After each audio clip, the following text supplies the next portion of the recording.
All right. We have probably the most unique person. Again, we have some great speakers. Again, you're probably thinking, man, how could you even, there's lots of unique people here. We have a farmer here with us, okay? Now a farmer at a Bitcoin conference might not seem initially like the most intuitive thing, but one of the things one of the reasons why I wanted to have my longtime Facebook friend, John Moody, to come speak is because John is basically writes a lot and talks a lot about and lives out basically combating the devaluation of the family. He has a number of kids. They live in Kentucky, and he basically is out there living a fully orbed life. John has written, have you written books? You have written books. Yep, written books. He has spoken at conferences. Many of you might be familiar with Joel Salatin. Joel Salatin does the Rogue Food Conference, and so he's spoken along there. Friends with Stellar, some of the best that our political system has to offer. Real good friend of Thomas Massey. So go ahead and welcome John to the stage, and yeah, John, thank you.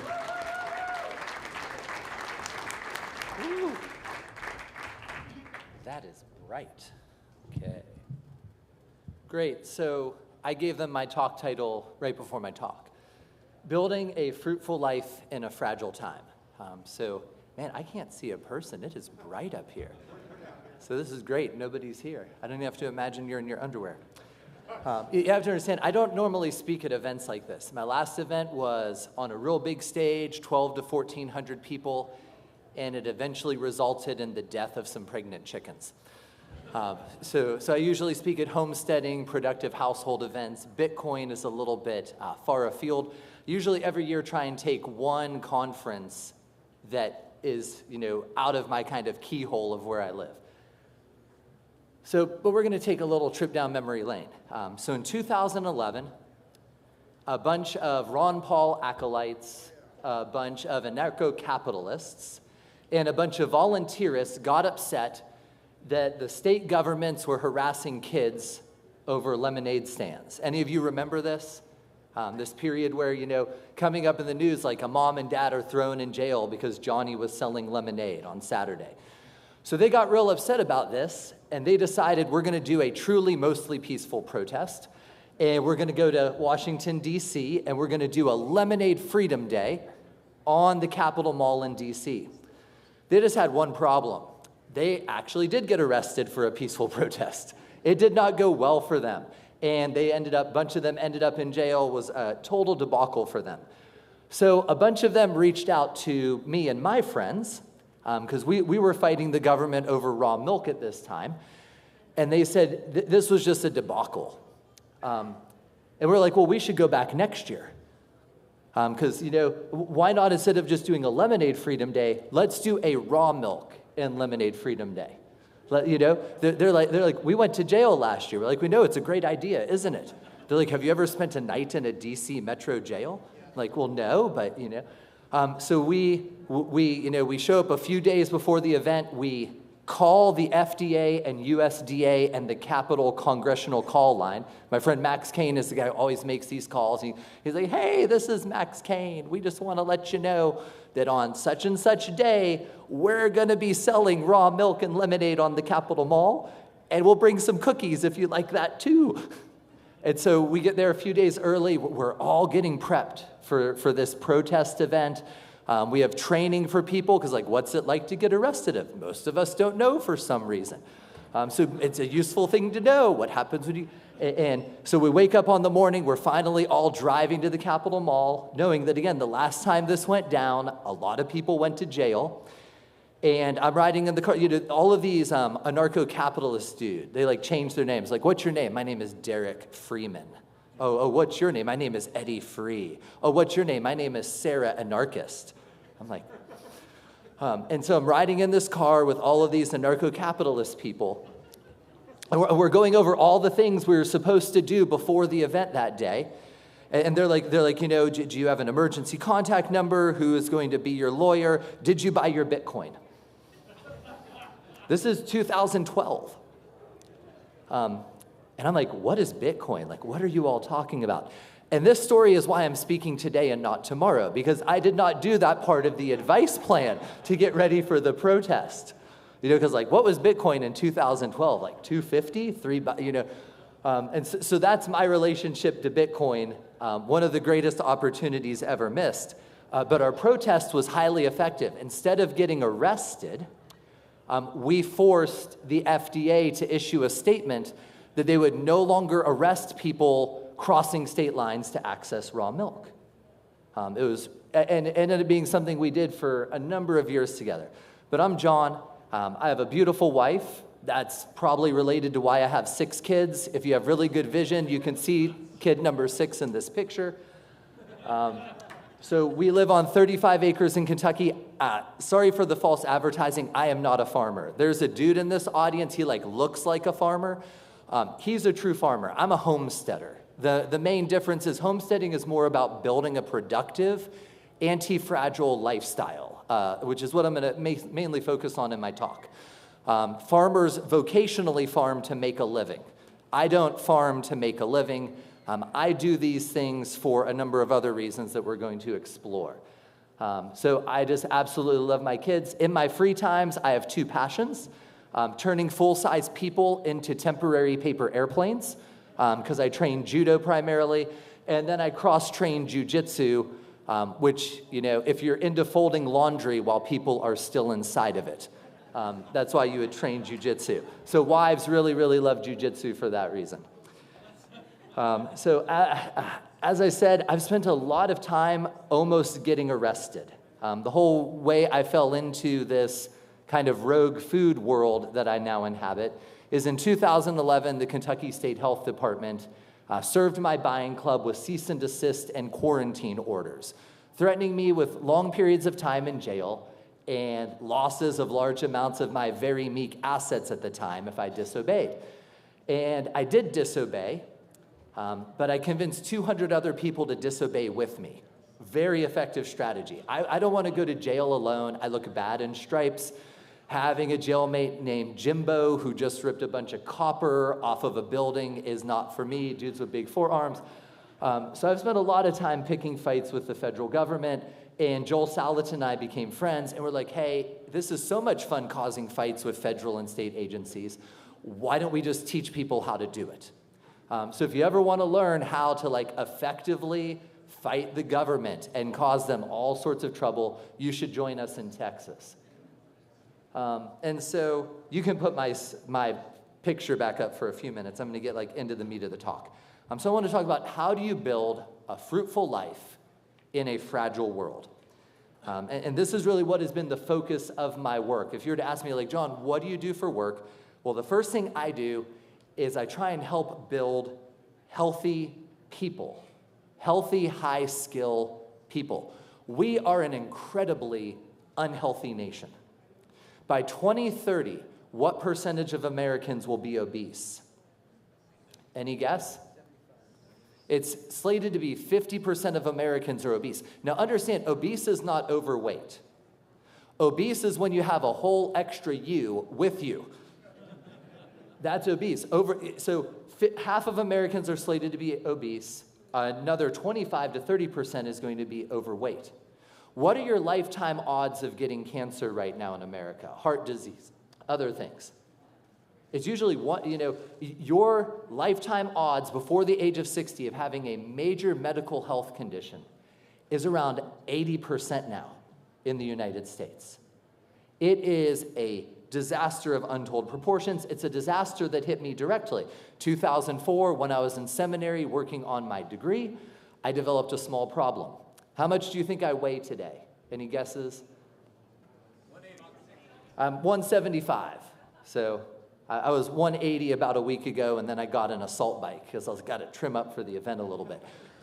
So I'm about 175. I weighed 100 pounds in 2003. I almost died because of my diet and food and things. So the first thing I think you need to focus on, because here's the thing, BTC will not save you from obesity. It just won't. Building a resilient, healthy body is the greatest investment you will make in this life outside of investing in the kingdom of God in Christ. There's just no other way around it. I think it was Augustine has a great quote and he says, live like Christ will return tomorrow, but care for your body like you will live forever. And modern people, we're very neglectful of our bodies. We don't exercise, we don't eat well. So I'm that dude who's like, are you getting 8 hours a night of sleep? Are you avoiding seed oils? Why are you going out to these restaurants after the event? My roommates for the event probably think I'm crazy. I brought all my own food when we travel. I'm that kind of nutty guy because I want to be healthy because my ability to be healthy directly impacts my ability to serve my wife, serve my children, serve my community, pursue the goals God has given me. And physical infirmity and illness is the #1 underminer of fruitfulness in America. When I deal with men and their families, the illnesses in their wives, the illnesses in their children, the physical weakness and infirmity of our nation is one of the primary drivers of unfruitfulness among our people. And it's heartbreaking to me. So I want you to build a healthy life. If you don't know what that looks like, there's no more excuses for not knowing. There's just no more reason. There are so many resources out there from like the Weston A. Price Foundation and all of these podcasts on nutritional food and nutrition and sleep and health. There's no more excuses you can throw up for why you're unhealthy, why you're overweight, why you're not exercising, why you're not doing this, that, and the other. So that's the first thing we've really focused on as a family, is building robustly healthy people, helping people get their health back, giving them access to real food from real farmers so that they can be healthy people. But fruitfulness in the Bible is about more than you.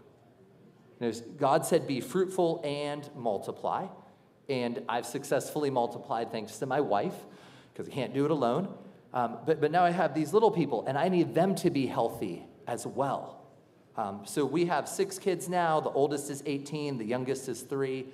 They've rattled off like 80 kids a year somehow, even though they have me as a father doing things like throwing them off the roof of the house and other fun stuff. And they've never needed antibiotics. We've never had a broken bone. Like, you can build resilient, healthy children in this age, and most of our families aren't, and it's such a handicap to them. But both for me and for my children, it's not just enough that we be healthy. Like, I'm not like becoming healthy so I can have one of those Instagram accounts. How many of you seen like the guy Instagram accounts where he has the one extra ab muscle right here and he makes sure the angle of the camera catches it? That's not the purpose of robust biblical health.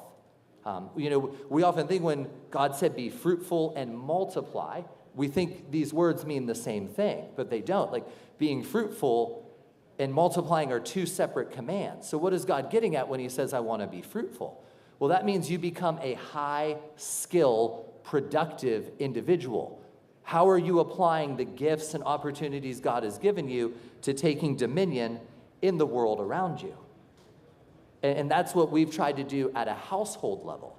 So like as a household, we butcher animals, we make soap, we repair vehicles, we build buildings, we train martial arts, we write books, we speak at conferences, we do all of these things as a family, as a growing multi-generational household, that where I have gifts, I have a vision as the father for my household, the things we want to do.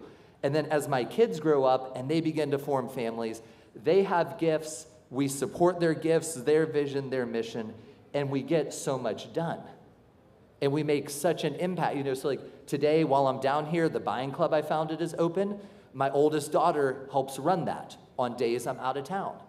That is being fruitful and multiplying married together biblically. When I go do conferences, my kids run the table. When Joel and I do Rogue Food, my kids run registration. When we go to Homesteaders of America to teach a butchering workshop, I talk, my kids show the people how to do it. And it's so much fun. Like this vision of getting to work alongside your children, of seeing them grow in godliness and wisdom and skill and so many other things is such a joyful thing once you bring that back into the household. And it's so crazy to think about how much has been lost from our households. It was C.R. Wiley who first alerted me to this quote that talks about, what is a household even for? Because many of you, if you're here and you're Christians, you're most likely either married or hoping to be married. And if you have kids, you have a household. But have you ever thought about what is a household even for? What do we do with a household? Well, this is a quote. I'm going to let you guess when it's from. Gone from the home were the array of activities that defined the subsistence family economy. Sewing, canning, baking, laundering, most cooking, health care. You ever think about that health care's primary nexus and focus, it should be in your house, not a hospital. Child care, care for the elderly. Security. You ever think about this? Who is responsible for your security? Well, traditionally, you were responsible for your security. You were to be Abraham with 318 trained men in your house that you could lead out at need. Education, amusement, recreation, religious activities, all had passed or were passing to industrial organized entities, be they corporate, state, or charitable in nature. American homes serve merely as parking places for parents and children who spend their active hours elsewhere. Any guess when that was written? Guesses?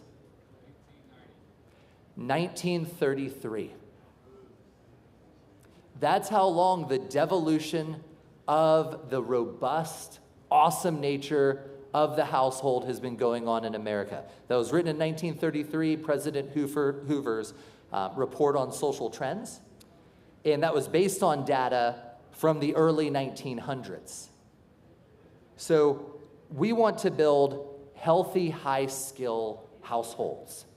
Households where the people are physically healthy so they can develop useful skills to exercise dominion at all levels of the world around them. And that doesn't mean that you do everything as a household. So people are like, well, do you grow your own food? I'm like, all your own food? I'm like, no, we don't grow all our own food. They're like, well, well, why do you have a homestead then? I was like, because we do lots of other useful things. I made a post on Facebook about diamond rings being a scam. And somebody was like, you'd spend as much on a diamond ring as you would on a year of coffee. And I just said, well, I don't buy coffee. And all of my friends thought John grows his own coffee. I'm like, no, I don't grow coffee. I just don't drink coffee. It's not like we do everything. We do things that are valuable for the opportunities, the gifts, and the interests God has laid before us. I was talking with Pastor Uri Brito earlier, and I was just explaining to him, as a household, we generally only do things unless it's something we enjoy, it's a hobby or interest, that generates at least $25 to $50 an hour of value. So I used to raise pigs. I don't raise pigs anymore. Why? Because there's somebody else who raises pigs more efficiently than me. But I raise chickens because that's a real good fit for us. I don't grow tomatoes. People in Kentucky, they're throwing tomatoes away this time of year. You can go to the farmer's market, get like 40 pounds of organic tomatoes for $40. I don't grow tomatoes. I grow sweet potatoes. You don't have to do everything to have a productive household. You want to find those areas, those opportunities, those gifts that best serve you, your family, and your community, and then you want to run with those as far and as fast as the Lord allows, and do as much good as you can with those, and then that creates an abundance that lets you support others and do other good things. So we want to build healthy individuals, because again, if you're not healthy, you're never going to be fruitful. We want to build healthy households so that they can reshape the world around them in positive ways. And then finally, out of these healthy people and healthy households, we expand into building healthy businesses.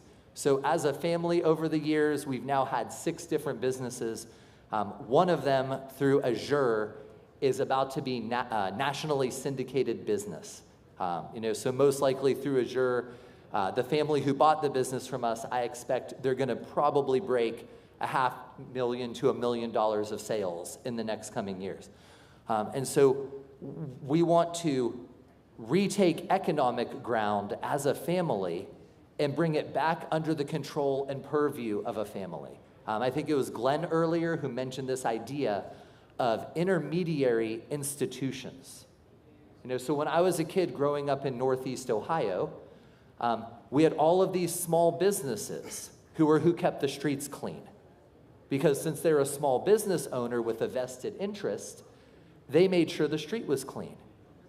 We had all of these civic organizations, like a Rotary Club and all of these other things, and they took care of things. We had all of these church organizations that when a family was struggling, or when a dad was struggling with alcohol or something, they would intervene. They were the kind of buffer stopping societal decline and decay.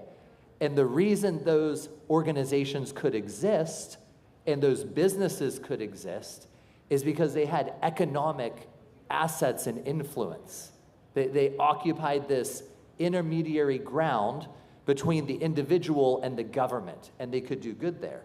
Have you ever thought about your family as an economic unit? So I'm a dad, I have a wife, I have 6 kids, hoping all of them get married. I'm trying to set up every single one of my boys. I always tell my sons, the most important thing you will do is find a job that pays you well. Your goal should be to be making 6 figures as quickly as possible based on the economy and day and age we find ourselves in. So imagine if all 6 of my kids start households and every single one of them makes $100,000 to $150,000 a year. And instead of being divided up from my household, we're still aligned, we're still working together. My household with their households is now a $1 million plus economic entity as a multi-generational household family. We have economies of scale. We have all of these things that modern, isolated, atomized households no longer benefit from or enjoy, which is why more and more power keeps flowing to corporations and government and out of our communities and out of our churches and other places. So I'm always encouraging people, what businesses can you start? What economic ground can you retake once you've built a healthy body, a healthy household? Because that is how we eventually make a healthy culture, a healthy county, a healthy state, and a healthy country. So that's the first part of my work is, building things. And the second part is fighting. Before I proposed to my wife, took her out to this nice restaurant. She thought I was going to propose to her. She thought, oh, this is the night, nice restaurant. John's all dressed up. Sitting across the table from me at the restaurant, I go, hey, Jessica, I have something I want to tell you. She's like, oh, yes, tell me. And I go, one day I'm going to jail. So fast forward to 3-4 weeks after the Kentucky Health Department raided us, I violated the cease and desist and quarantine orders and almost went to jail while my wife was pregnant and we had 3 small kids. Fun times. And we're sitting there on the couch. She goes, do you remember when you told me that one day you were going to go to jail? I go, yes. She goes, you weren't joking. I go, what did you think? It's like upfront advertising for a change. One of the biggest problems in conservative side of America right now is a lot of us are into building things, but very few of us will fight to actually protect what we build. We've been kowtowed into believing that fighting is wrong, especially really, really fighting people. And walls are only as good as the men who stand on them to defend them. It doesn't matter if you amassed a fortune in Bitcoin and then the government seizes it. It just doesn't help you. It doesn't matter what you build if you are not willing to defend it when the time comes. And what broke my heart in 2020 in a state like Kentucky, which is a sea of red, Everybody but our governor in the government was red. Politically, something like 70% of the electorate of Kentucky was considered red. In the entire state of Kentucky in 2020, guess how many businesses stood up to the governor? 2. And one of them, it was Canadians. They weren't even American citizens. One American citizen with a business in the state of Kentucky stood up to our governor. We must recapture a fighting spirit. Because no matter how much you build, if you don't stop people from destroying it when the time comes, there will be nothing left. So thank you all for having me here. It is a pleasure being part of Thank God for Bitcoin.